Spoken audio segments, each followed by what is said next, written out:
Hey everybody, TacticAngel back on the PlayStation 5 to take a look at another premium ship in World of Warships Legends. This time we'll be talking about the premium Tier 7 German destroyer, Karl von Schönberg. For this review, I'll start with some history, move into analysis, then discuss commanders, run down the stats with you, and finish off with some gameplay. If you want to skip around though, you should see some time codes in the description to help you out.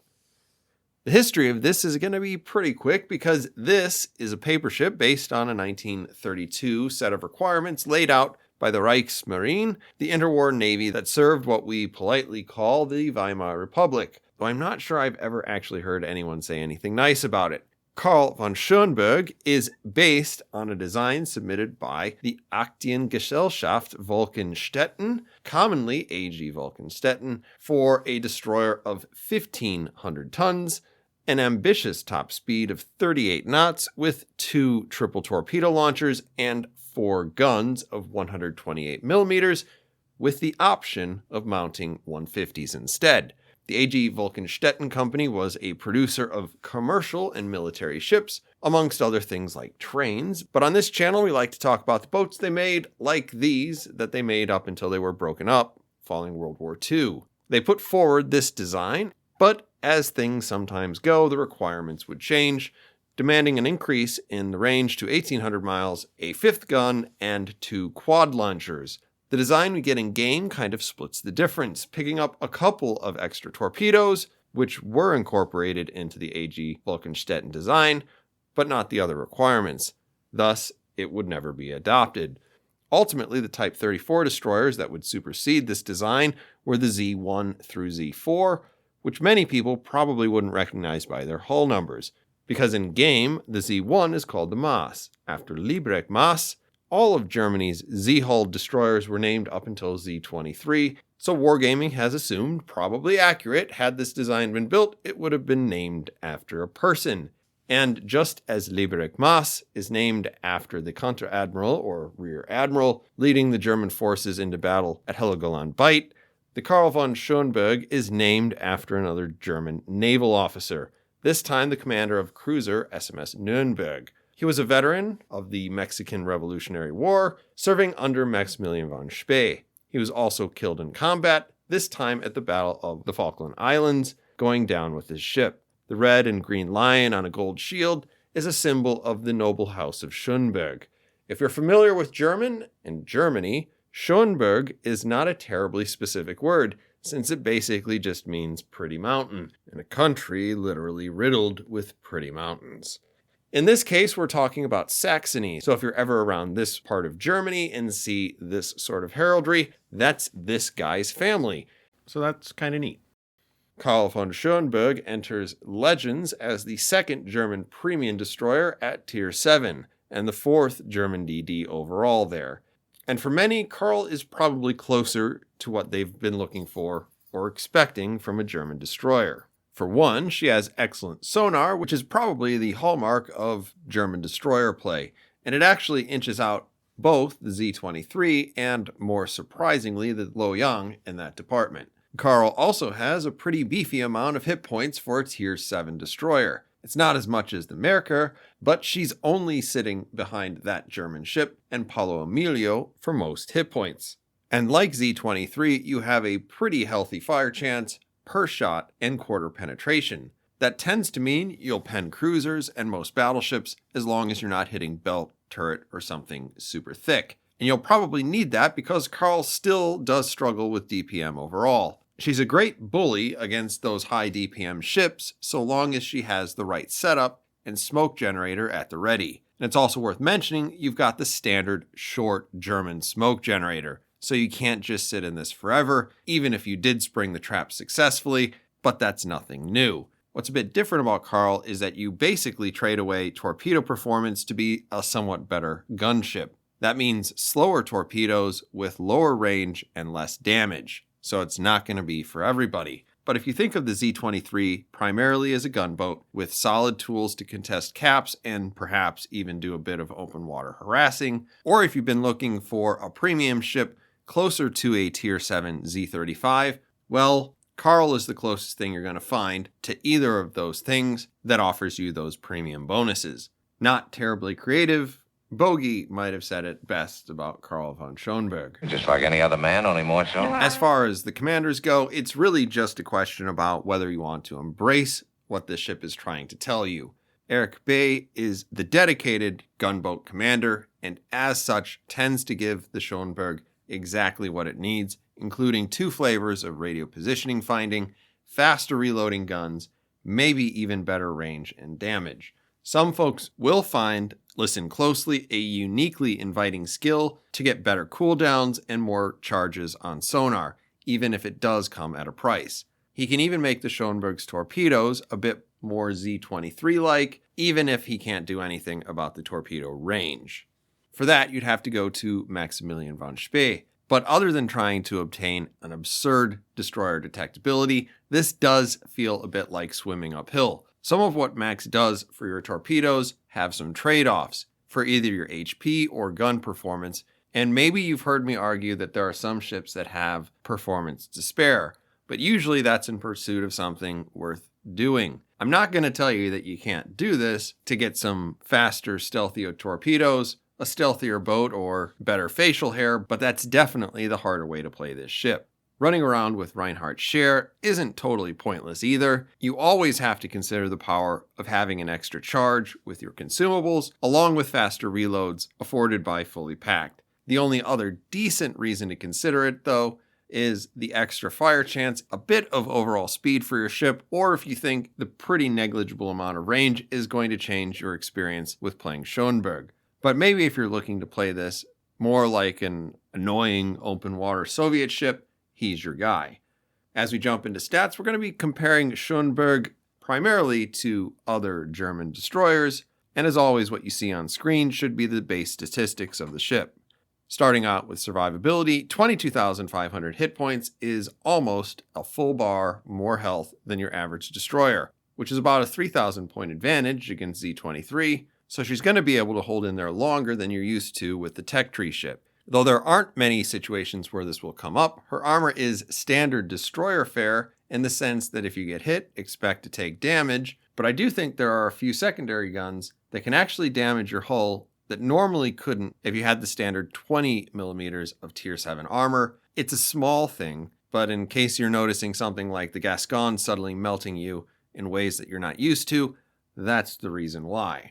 Karl von Schönberg's artillery is 4 150mm guns, pretty big, that have a pretty good 11.2 kilometer range, and an average reload. This will pen 38mm of armor, but the 2200 HE damage is weak. That much is the same as Z-23, but you lose 1% of its fire chance. You make back whatever you lost with a faster reload on Karl, and that's going to be where the fires over time really matter. If you want to use the AP, it's certainly going to work as well as you would expect coming from Z-23, just with an extra 100 damage. But this isn't the kind of performance that you'd find on something like ZF6 or even the Merkur. Most likely, you'll still be shooting HE at almost everything, and when it comes to destroyers, you should expect something like Akizuki or Friesland to melt your HP pool, but you've got the tools to make return fire quite a bit more difficult for them, and also more HP to play with, so this should pretty much always go better than you remember when playing Z-23, no matter which guns you prefer to run on that. The torpedo situation on Schoenberg is politely not great. You have 2 quad racks that have a fast 90-second reload, but they only travel 8.5 kilometers, do a meager 13,700 damage, and start with just a 58-knot speed. That compares unfavorably by 700 damage, 1 kilometer of range, and 8 knots of speed versus Z-23, which is itself below average in damage and reasonably average in range and torpedo speed. Other than a decent reload speed, basically everything about Schoenberg's torpedoes is pretty underwhelming. And that continues into AA, where Schoenberg is not only the worst performing German destroyer, but also pretty awful overall. You end up with just 15 DPS at 3.5 and an additional 36 DPS at 2. If you need help figuring out how this feels, its closest peer is the Kuniberti, and the handful of DPS difference between these two is going to make near as no difference to how many planes you shoot down, which in both cases is going to be a number pretty close to 0. Maneuverability isn't quite so bad. Like a lot of German ships, you're a bit on the slow side, coming in about a knot and a half behind the average destroyer, and even 1 knot slower than Z-23. That puts it strangely in the minority of ships with a lower speed in-game than their designed capability, but never mind that. The 690 on the turning circle is also 40 meters wider than average, but 4 seconds on the rudder is actually totally standard. Concealment is pretty good, and you are exactly what you'd expect from Z-23. You are 200 meters less visible by sea, 100 by air, but with a bit of bad news, the 150mm main battery are visible at 3 kilometers, which is not quite the worst at the tier, but it's about half a kilometer worse than you'd expect, which is probably to balance out the strengths of the ship with at least a few weaknesses. Schoenberg comes in with a standard damage control for a destroyer, meaning 5-second activation for 40-second recharge. Nothing special. After that, you end up with a choice between smoke and a main battery reload booster. There are arguments for either. For one, this is a German destroyer, and as German destroyers do, it doesn't smoke all that well. You end up with a short duration smoke with a long reload, just like Z-23. You are given the option of switching this out for a reload booster, offering you double the firepower for 20 seconds, up to 2 times every 150 seconds. That's an interesting choice, and one that is probably best described as whether you're a solo player versus someone in a division. The overlap here isn't exactly 1-to-1, but it's a choice between whether you can count on your team to murder someone to death versus if you want to do it yourself. And there are arguments either way. For a premium ship, that's nice. The next consumable is nothing special. Engine boost is the standard sort of thing, 8% speed for 2 minutes, with 3 on the recharge. The sonar is quite a bit better though, and a real award winner. At 5.6, you've got an excellent sonar, even for a cruiser, and even among the few battleships that can compete. This allows you to do the things that German destroyers do that make other destroyer players look bad, and Schoenberg does it even better, and arguably even better than the Loyang. But more on that later. Because in the meantime, we'll go ahead and get into some gameplay. We're going to be on Two Brothers.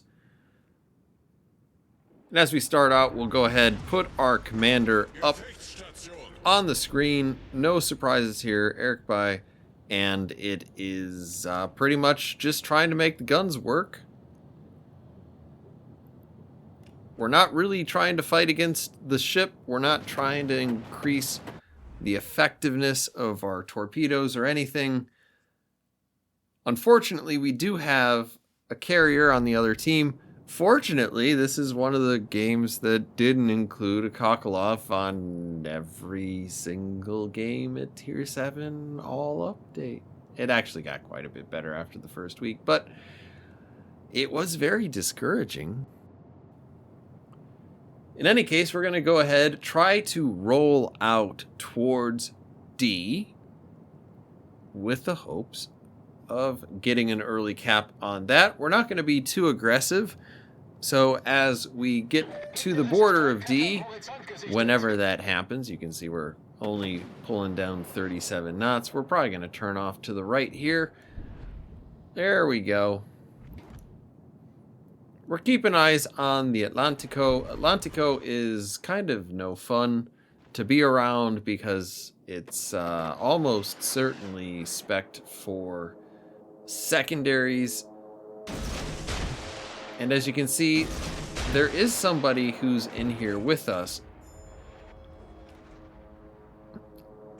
Now what you see is I have launched some torpedoes at him, but I'm having some second thoughts because it kind of looks like he's just dragging the smoke screen across the entire gap, and that would be pretty great for me because obviously I have ways of getting past his smoke, and even if my 3-kilometer detectability while firing through smoke is not that great,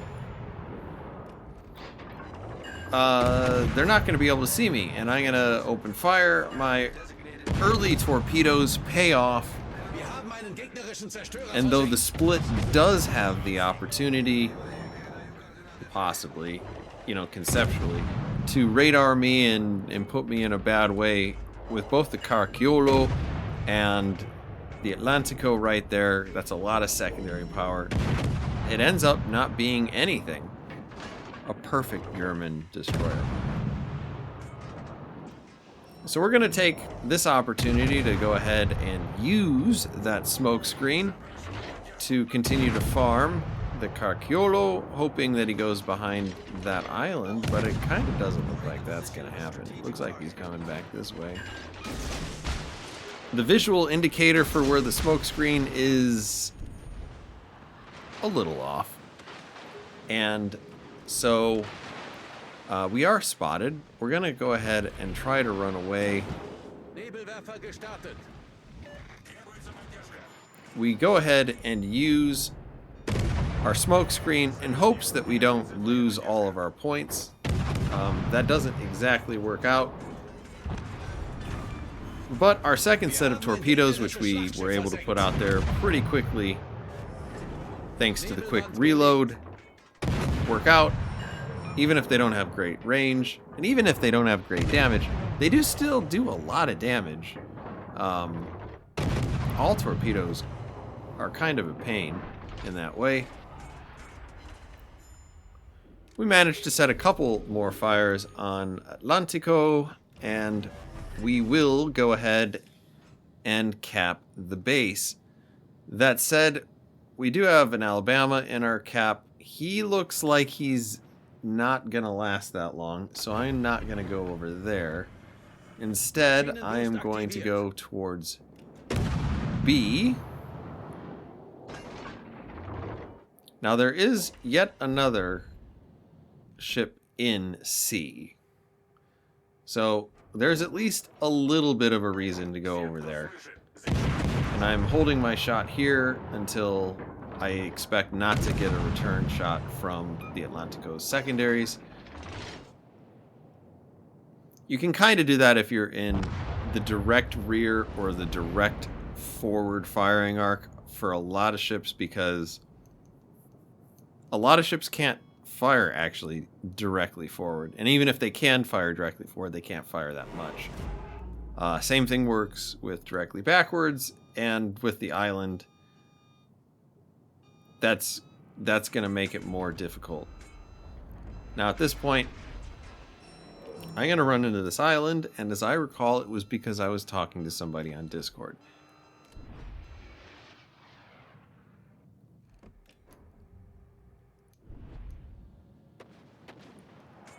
Now, I might say that I think technically I might have barely missed the island, but it's still not a great thing. But one of the great things about World of Warships is that you don't really have to pay all that much attention to it if you're pretty confident that you know what you're doing. That doesn't mean that you know what you're doing. That just means that you're pretty confident that you know what you're doing. It's not skill-based. It's definitely confidence-based. In any case, we are rushing towards the cap now that we're paying attention. I'm thinking, you do want to make a review, and you don't want to look like a complete fool all the time. Maybe you should pay some attention. Well, there's not much happening here, but it's intense concentration. So we do have our torpedoes reloaded. We spend several seconds playing torpedo psychologist, which is more or less to say, trying to figure out what the Atlantico wants to do, considering what he knows and how that's likely to change. Now, what we're doing right now is driving outside, trying to make sure that what he knows doesn't change that much. It's not working because he continues to accelerate, and it looks like most of those torpedoes are going to miss, and that kind of doesn't make me look great. We hit with one. I should write a book.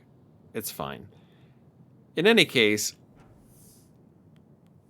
we didn't want to jump into the cap, because if we jump into the cap while the torpedoes are inbound, that might throw a variable into his head that would cause him to even more erratically dodge. And now we're looking at him and we're thinking, oh, well, this is definitely a thing that we can hit and maybe just finish off the last bit of this so we can actually start to cap the base. As it turns out, Atlantico has a lot of armor, and you can see even with this, we get several shatters before we manage to finish him off, and his secondaries do take a little bit of our life away as we start to cap the base. It's not too bad.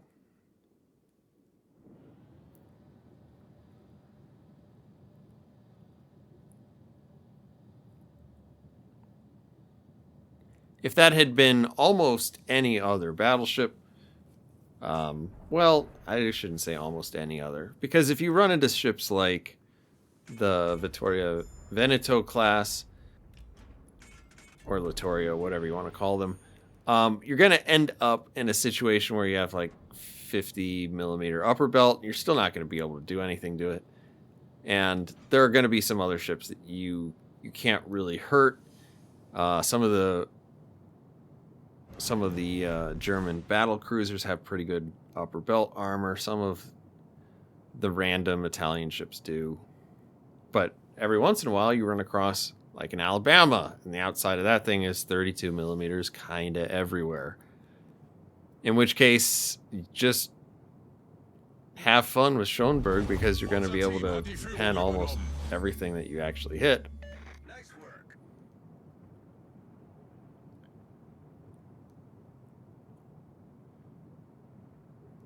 And at this point, we're just following the predictive line from radio positioning finding out towards the enemy ship. Maschinenboost aktiviert. And we'll take it as we find it. Now we will open fire on Saipan, because why not? We've already more or less won the game, and if he comes over here with his planes, you'll see just how little I can do about it.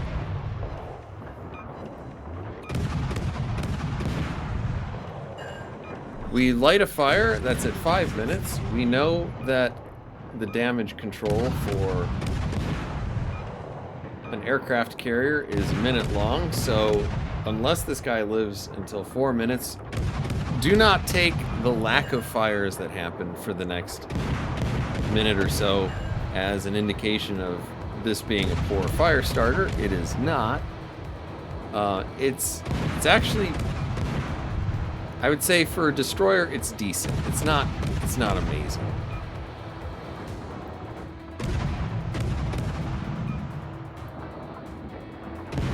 But he does not live long enough for us to set another fire. Instead, we explode a few shells off of his deck and come to the end of the game. Nothing special. This is just Workhorse playing a German destroyer. So, closing thoughts on our new Karl. Overall, I like it. It's a Z23 that leans into guns enough to make it more interesting to play. And maybe it does that without being as dominant as Z35, which is probably good. I think you're going to see this one semi-often, as long as the fun police aren't too active in the meta, which makes this a bit of a bad time to look at this ship, but it will still do well in alternative game modes, particularly ranked. At first, I was a bit concerned that it made the Luoyang pointless because of the better sonar, but it's a fairly small difference in practice, and there are trade-offs. With the higher hit point pool, Karl could easily win that one-on-one, but Luoyang has much better DPS and gun handling.